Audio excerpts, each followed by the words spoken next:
अवनी 28 साल की social worker एक एनजीओ में काम करती है। हर सुबह की तरह अवनी जब एनजीओ जाने से पहले पार्क के रास्ते से गुजरती तो उसकी नज़र हमेशा एक ही बेंच पर टिक जाती। वहां बैठा एक बूढ़ा आदमी जिसकी आंखें बंद होती, हाथों में एक पुरानी सी डायरी होती और पास रखी होती एक चाय की थमस।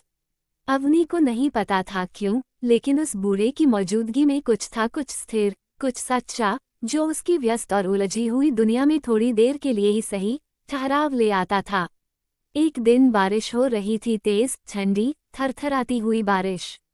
लेकिन वो बूढ़ा उसी बेंच पर बैठा था, बिना छाते, बिना कुछ कहे। अवनी से रहा नहीं गया। वो उसके पास गई और धीमे से पूछा, भीग क्यों रहे हैं? चलिए छांव में चलिए। वो मुस्कुराया, जैसे इस सवाल की उसे आदत हो। हर बारिश में उसकी खुशबू लौट आती है। आज नहीं बैठा तो वो नाराज हो जाएगी, वो धीरे से बोला। अवनी चुप हो गई। आगे सवाल करने की हिम्मत नहीं हुई। अगले कुछ हफ्तों तक अवनी रोज उसी बेंच पर उसे देखने जाती। वो ज्यादा बात नहीं करती, बस चुपचाप उसके पास बैठ जाती। धीरे धीरे दोनों के बीच शब्दों की जरूरत ही नहीं रही। उस बूढ़े आदमी की खामोशी में एक ऐसी शांति थी जो अवनी की थकी हुई आत्मा को छूने लगी थी। लगने लगा मानो हर दिन की शुरुआत उसी बेंच से होनी चाहिए, उसी मौन से, उसी मौजूदगी से।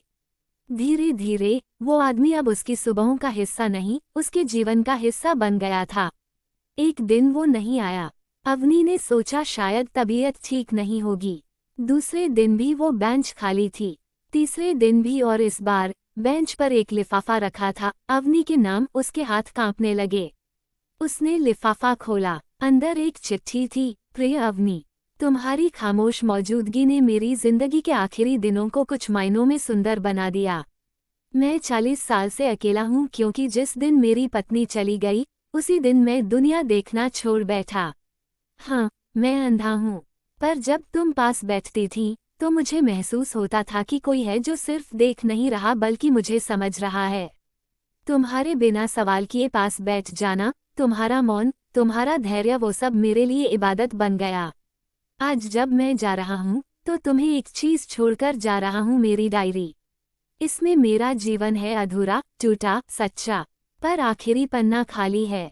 वो तुम भरो अपने शब्दों से, और लिखना कि एक इंसान को जानने के लिए उसकी आंखों में नहीं, उसकी खामोशी में झांकना पड़ता है। अवनी वह चिट्ठी पढ़कर बहुत देर तक बस वहीं बैठी रही, उसी बेंच पर, उसी जगह जहां कभी एक अनकहा रिश्ता जन्मा था। उसने डायरी खोली, एक आम आदमी की जिंदगी, पर हर पन्ने में असाधारण जज्बात। उसने आखिरी पन्ने पर धीरे धीरे लिखा, मैंने एक अजनबी को देखा अपनी आत्मा से, और अब वो अजनबी हमेशा के लिए मेरी आत्मा में बस गया है।